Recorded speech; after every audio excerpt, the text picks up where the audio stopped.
or another like kind of DeFi application would be like money markets or basically liquidity protocols. And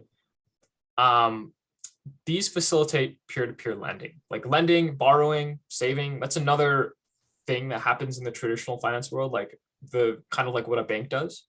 But these protocols, these like money markets, allow users to lend and borrow without a bank or any intermediary. And by providing like collateral, anyone could take a loan out. And just by depositing, anyone can earn interest, just like a bank would pay you. And depending on the demand of the asset supplied as liquidity, these protocols will automatically change the interest and borrow rates based on the market's demands. So in this, like, I don't know, I guess you can see this little image. Anyone can really just deposit money into the protocol, and the protocol will lend out that money to someone else who wants to borrow. This borrower pays interest back into the protocol, and the protocol pays interest back onto people who have deposited money.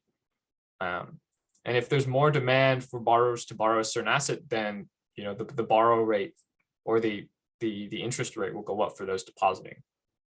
And usually these protocols are DAOs, so they're like governed by the collective, and the token holders of these protocols can like play a part in making future decisions, such as like what new assets want to be made, or maybe some of the rates need to be changed or something.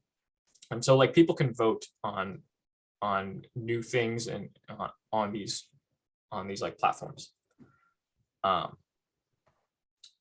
so that's like money markets and liquidity protocols. But now we have, so the last thing I want to talk about was the concept of like digital ownership and NFTs. So NFTs have been kind of like making waves in the media. Like people have been talking about NFTs and like selling art on the blockchain. And I thought I'd just give a little introduction or explanation to what they are. NFTs very simply stands for non-fungible token. And they're a type of digital asset on the blockchain. And just like a coin, you can like transfer it to someone else. You can, like move it from wallet to wallet, can be traded. But unlike a coin, they are unique. So each NFT is one of a kind. And it's mostly today used to prove digital ownership over something. And currently a lot of NFTs are being used to represent like ownership over art or like tweets or GIFs. And they're usually kind of speculative, but they also can have a lot of like real use cases in the future, such as like tickets to events or like digital items in a metaverse. And so like in the example of like tickets to events, a venue could issue exactly 5,000 tickets, and these tickets would be in the form of NFTs, and they would like sell it to people who buy the tickets. And like in order to gain entrance into the arena, you would show the venue that you own the NFT that they issued in your wallet. And it would prevent kind of like fraud from people like selling each other fake tickets, because they can see the history of like where the NFT came from and like when it was issued, who it was issued by. And that would like prove that it's valid. And then also like in video games, I guess, or like this whole concept of a metaverse, like if you ever play a video game and you get this item, like a new weapon or a new like suit or something, like that could also be an NFT. And in the future, you might be able to like trade that with other people.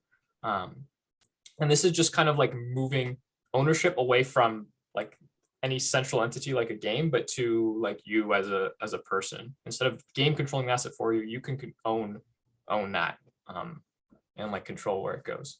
And this logo over here, I guess this is like OpenSea, which is like one of the most popular NFT marketplaces where people can buy and sell their NFTs with one another, and it's all made through like smart contracts. So like if I am offered a certain price, I can like sell it automatically or something like that, or list it for sale. And if someone agrees to pay that price, then my wallet will like sell automatically through the use of smart contracts. Yeah, and that's all I have to say on that.